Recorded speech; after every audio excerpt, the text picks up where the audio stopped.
Alright, shalom, shalom. First and foremost, I want to say, Kol Aimla, Yahweh, Bashim Yahushua, Bashim Arakakudash, Wabaraktham. Double honors to the elders and apostles of Great Millstone who do rule and teach well as honors to you brothers out there on the highways and byways, teaching you brothers that are in Great Millstone, as well as you brothers who are Great Millstone affiliates, such as myself. Shalom to you brothers, and let's just continue to keep pushing. Let's keep getting sharper. Let's keep getting better. Young brother here, Shamash Wan, and I don't know without when I in the title video I may title it the difference between pimps and us, or pimps, the difference between pimping and what we did in the ancient world, or something like that, or how we handled women in the ancient world. I basically want to just go over it because there's similar kind of things that overlap, right, with the idea that women are property or a commodity, which women are, right? Women are your property, right? He that begetteth a wife begetteth a possession, right? And you're supposed to protect that possession, you're supposed to love that possession, so on and so forth, right? You're supposed to take care of that possession, right? Israelite woman that you take as a wife, and also to, a degree concubines, but you're not supposed to show them the same love you would show, women of your own people. So first and foremost, I'm just going to clear the air first and show you that, pimping's off, all right? Pimping in terms of selling box is off. So this is Ephesians 5:5, right? For this, that no whoremonger, nor unclean person, nor covetous man who is an adult have any inheritance in the kingdom of Yahushua Mashiach and of the Most High. Okay, so whoremonger is obvious, right? Right, but it's really what do you call it? Has a wide range, right? So it could be a prostitute, right? Someone who sells themselves for money. Right now, certain prostitutes, will make it to the kingdom. Certain women that engage in that will make it to the kingdom, right? Because there's a precept. I'm not going to get it. That goes into that how surely whores shall make it into the kingdom before you. But you're going to have some that the Lord is going to have mercy on and bring them out. Some whores that may start listening, or whores, prostitutes, who start listening at the and start believing like the last second and the Lord saved them. You may have that set up. So like you're going to have that set up. That's going to happen. The Lord's going to have mercy on them, according to the scriptures. We also have there pranemi, to sell, right? You can just go ahead and look at it to see what it is. To traverse from the base, traveling, dispose of merchandise, or into slavery, sell. All right. And what are they selling? Selling women. All right. Sold under sin, entirely under the control of the love of sinning. Exactly. Because, there's a lot of vices that go with the whole prostitution thing, especially today. Women doing drugs and they be a prostitute and doing all kinds of shit. And it's not always the horror story that you hear, oh, this bitch, she fucking, life just, like, or I don't know, to say, like, oh, her parents died, she had no other choice, or, whatever the fuck, or she couldn't find a job. Sometimes these bitches be doing it, willingly. You can have a so-called wife on this side, and she leave you to go run away with a pimp. That happens. All right, college degree, no college degree, they get into that shit. We know that women are fucking wicked, and we know that goes back to the curses anyway, right? Because a lot of a wicked man is a wicked woman. So when we're in the world going off, Lord brought us women like that, right? Because of the curses. So we're just gonna start off. We're gonna talk about how, how we handled things, how we handled women in the ancient world, and then, basically compare and we'll contrast it to pimping, right? Because really the only thing that's the same is that we see women as possession, is that we see women as a commodity. This is the book of Deuteronomy 22:13. If any man take a wife and go in unto her and hate her, and give occasions of speech against her, and bring up an evil name upon her, and say, I took this woman, and when I came to her, I found her not a maid, Then shall the father of the damsel and his mother take and bring forth the tokens of the damsels to the damsels of the damsel's virginity, and to the elders of the city in the gate. All right. Notice how it said virginity. Okay, because when we would give, a daughter to a man, for that man to marry your daughter, all right, you would give him a virgin.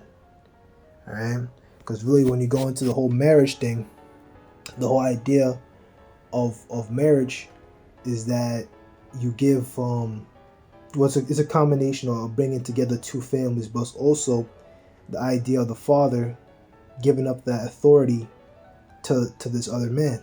Say, okay, here, this daughter, she was in my possession, but now here I'm giving her to you, and now it's your possession. You take care of her, and you make sure she eats, make sure she got a place to sleep, so on and so forth. And I believe when you go back into it, we actually would build an extra room, for your woman.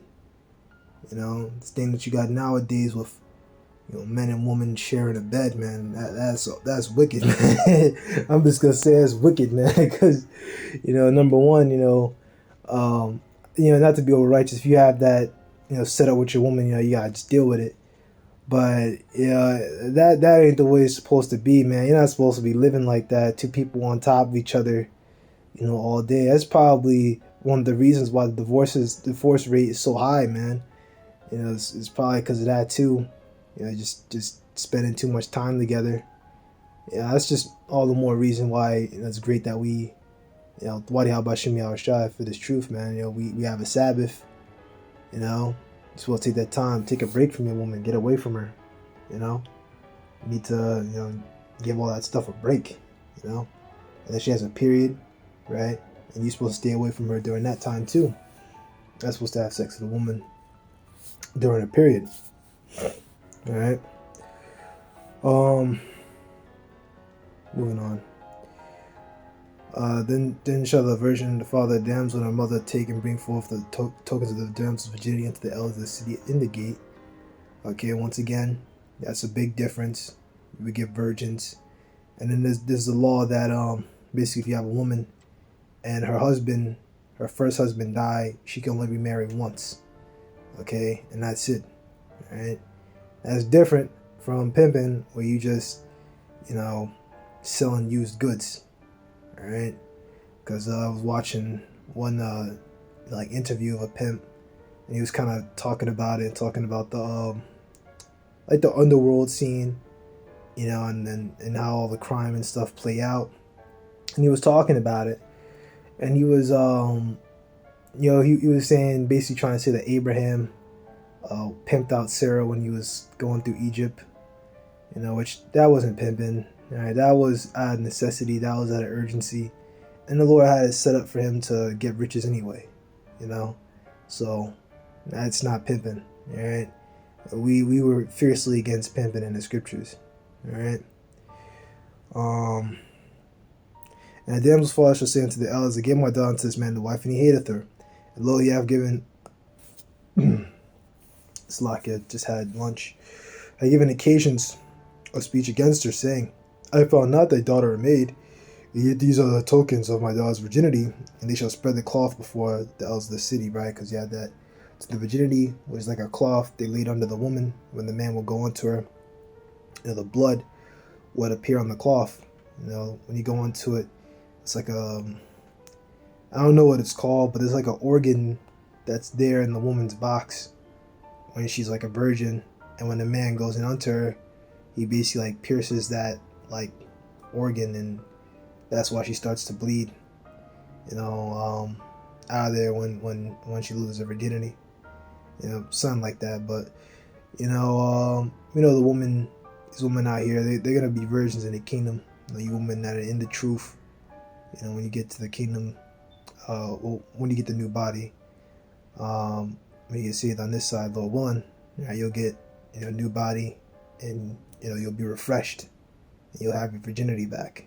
Okay, because virginity was a big deal back then, and it's about to be a big deal very soon on the earth when we start to rule things. when the Israelites start to rule, right? And so on and so forth, right? And the elders of the city shall take that man and chastise him, and they shall immerse him, and make him pay a fine, and 100 shekels of silver, and give them unto the father of the damsel, because he hath brought the evil name upon the virgin of Israel, and she shall be his wife, and he may not put her away all his days. So he can't divorce her. Alright? So once again, that's the difference. Be dealt with virgins. Verse 20, but this thing be true, and the tokens of virginity be not found for a damsel. Right? Meaning there's no blood there. Then they shall bring it out to the door of the father's house, and the men of the city shall stone her with stones, that she die, because she hath brought folly in Israel to play the whore in her father's house. So shalt thou put evil away from among you. Alright? Because she, was committing adultery. And you gotta imagine that too. And we didn't have what they call that bullshit ass show, Maury show, where they did genetic testing and all that shit, and see if your child is actually yours. We didn't have that kind of tech back then.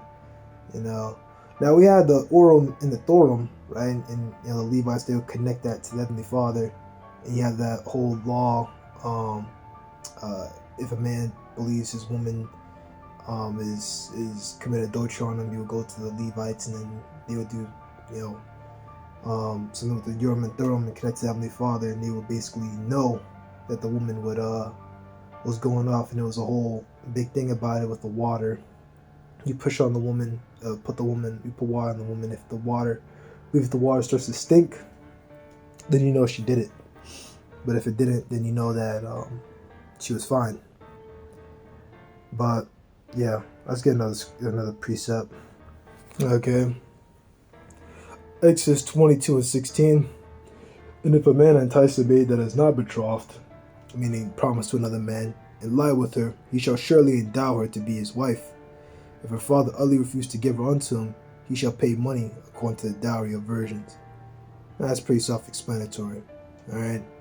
And obviously, that's not pimping, because once a man gives you a woman, you're supposed to keep that. And even if you divorce that, no other man's supposed to sleep with her, and you're supposed to just get back with her. Really, that's the ideal thing. You just get back with her. That's completely different from pimping. Alright, so he was not pimping in the ancient world.